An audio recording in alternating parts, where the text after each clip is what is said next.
Hey everyone, my name is Mohit Prajapati. Welcome back to my channel banking direction.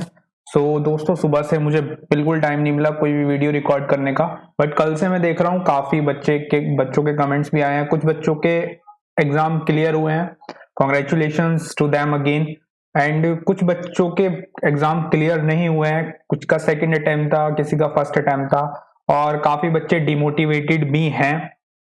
तो दोस्तों, demotivate बिल्कुल नहीं होना है। इसलिए मैंने ये वीडियो रिकॉर्ड कर रहा हूँ ताकि आपको कुछ एनकरेजमेंट दे पाऊँ और आपके लिए फ्यूचर में क्या है वो आपको एनालाइज करा पाऊँ।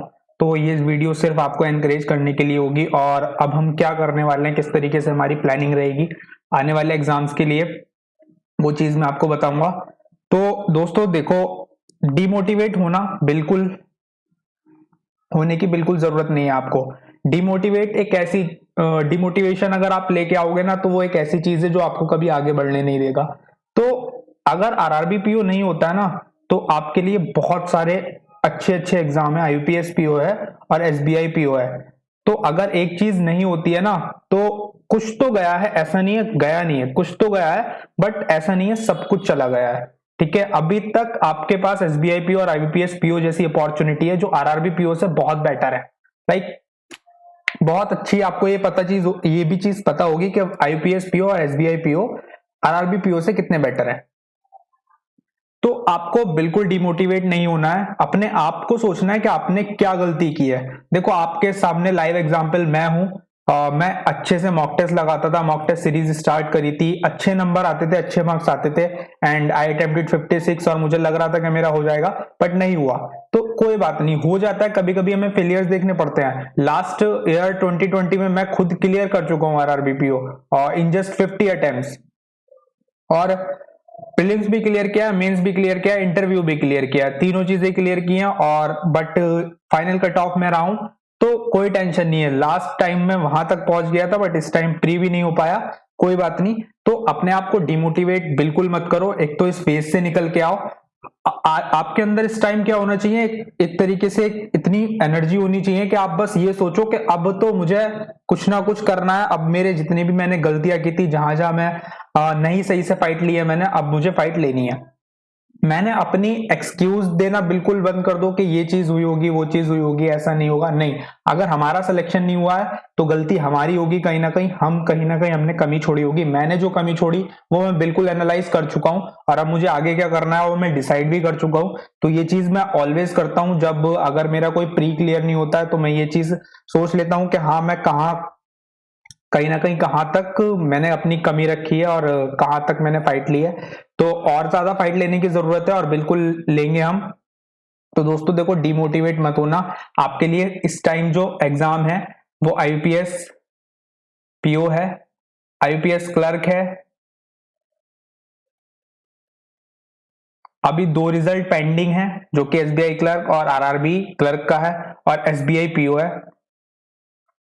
तो ये सारी अपॉर्चुनिटी आपके पास है अभी, तो इनको बिल्कुल जाने नहीं देना है। अच्छे से हमें तैयारी करनी है, और अच्छे से हम प्रैक्टिस करके फिर से अपने आप को अपना बिल्कुल वही हैबिट और रिदम बनाएंगे, और अच्छे से मॉक टेस्ट भी लगाना स्टार्ट कर देंगे। आईपीएस पीओ का नोटिफिकेशन आप बिल्कुल एक्सपेक्ट कर सकते हो इस मंथ के लास्ट तक, या सितंबर के फर्स्ट वीक सेकेंड वीक तक बिल्कुल एक्सपेक्ट कर सकते हो, क्योंकि इसका एग्जाम जो है अक्टूबर में रखा गया है प्री। तो कहीं ना कहीं इसका नोटिफिकेशन बहुत जल्दी आ जाएगा। और आईपीएस भी क्लर्क भी होगा जरूर, चाहे वो लेट हो थोड़ा, जैसे पहले होता था दिसंबर में, तब भी हो, लेकिन होगा जरूर। इसकी भी एक्सपेक्टेशन बिल्कुल मत छोड़ना। और एसबीआई पीओ भी कहीं ना कहीं 1 मंथ के ड्यूरिंग आ ही जाएगा, इसका भी नोटिफिकेशन 1 मंथ के ड्यूरिंग आ ही जाएगा। तो इन तीनों एग्जामों को बिल्कुल लेके चलना है, कोई लूप होल नहीं छोड़ना है अब, और अच्छे से प्रैक्टिस करनी है। एक एक चीज जो हमने छोड़ी है ना, एक एक चीज, एक्यूरेसी हो, चाहे वो नंबर ऑफ अटेम्प्ट्स हो, या स्पीड हो, या कोई भी टॉपिक हो, हर टॉपिक पे अच्छे से काम करना पड़ेगा, तभी बात बनेगी।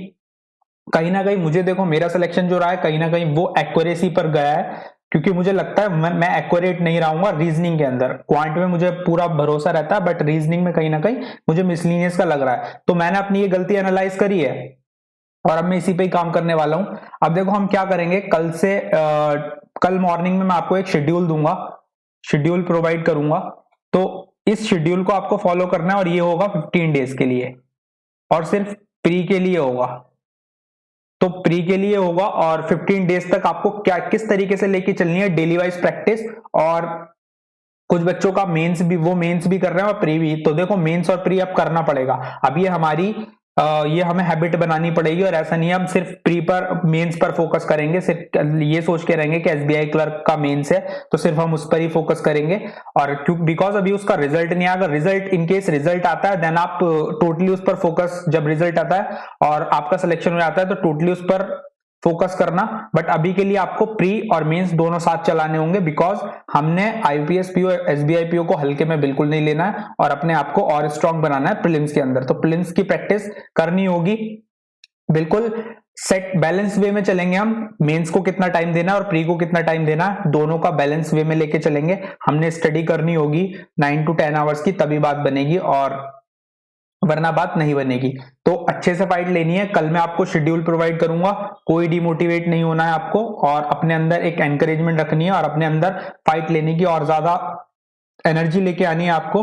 बिल्कुल ये सोचना है कि यार अब तो लड़ना ही है, और कुछ भी हो जाए आईपीएस पीओ एसबीआई पीओ दोनों में से कुछ ना कुछ, कोई ना कोई एग्जाम क्लियर करना ही है, और दोनों में से कोई ना कोई सारे ही क्लियर करने हैं। देखो लास्ट टाइम मैं एसबीआई पीओ प्री भी क्लियर कर चुका हूँ, एसबीआई आईपीएस क्लर्क भी क्लियर कर चुका हूँ, ये दोनों भी क्लियर कर चुका हूँ इनके प्री, तो आराम से होगा। इंग्लिश कुछ बच्चों को बहुत ज्यादा परेशान करती है इन एग्जाम में। देखो इंग्लिश से डरने की जरूरत नहीं है, इंग्लिश से यार फाइट लेनी है आपको।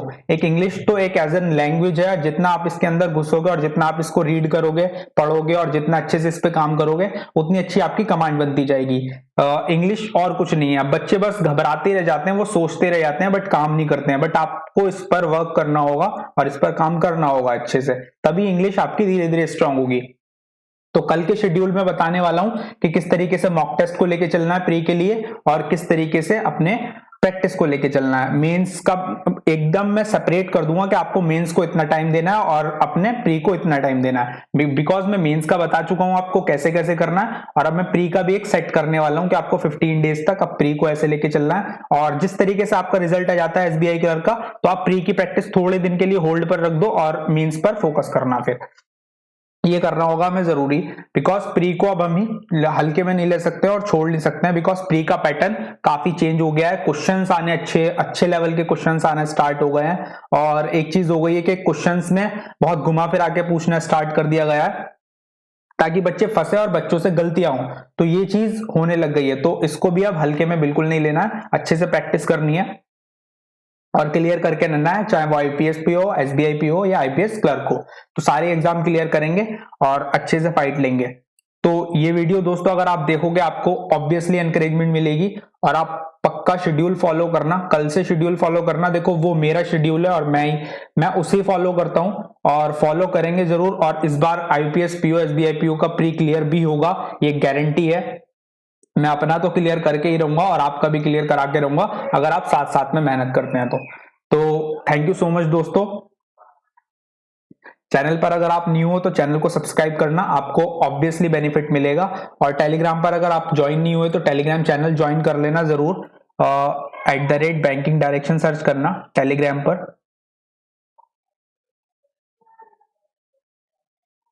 जैसे आप सर्च करोगे चैनल आपको मिल जाएगा। इस चैनल पे मेरा पर्सनल आपको टेलीग्राम हैंडल भी मिल जाएगा। अगर आपको कोई भी प्रॉब्लम होती है इन केस, तो आप पर्सनली अगर कोई डाउट रहता है तो आप वहां भी मुझसे डिस्कस कर सकते हैं टेलीग्राम पर। जैसे ही टाइम मुझे मिलता है मैं जरूर रिप्लाई करता हूँ, हर किसी का रिप्लाई करता हूँ। तो अब कल से हमने लग जाना है बिल्कुल, और ये सब खत्म कर दो। अब जो हो गया, पास्ट में हम चेंज नहीं कर सकते हैं कुछ भी। हमने अब प्रेजेंट के ऊपर काम करना होता है और ना ही हमने फ्यूचर का सोचना होता है। सिर्फ प्रेजेंट में आप जितना अपना 100% दे सकते हैं वो देंगे, और बाकी फ्यूचर तो खुद में खुद सही होता जाता है। और पास्ट को ऑलवेज भूल जाया करो। कल गई बात गई रात गई, ये होती है ना, तो वो बहुत अच्छी चीज होती है। बात गई रात गई, फिर हमने आगे बढ़ना होता है। तो सब कुछ भूल चुका हूं, मैं तो भूल चुका हूं बिल्कुल, एग्जाम हुआ या रिजल्ट आया क्या हुआ। और जिन बच्चों का क्लियर हुआ है ऑब्वियसली उनके लिए खुशी का माहौल है, और वो अपनी तैयारी अच्छे से करें मेंस के लिए आरआरबी पीओ के। So thank you so much.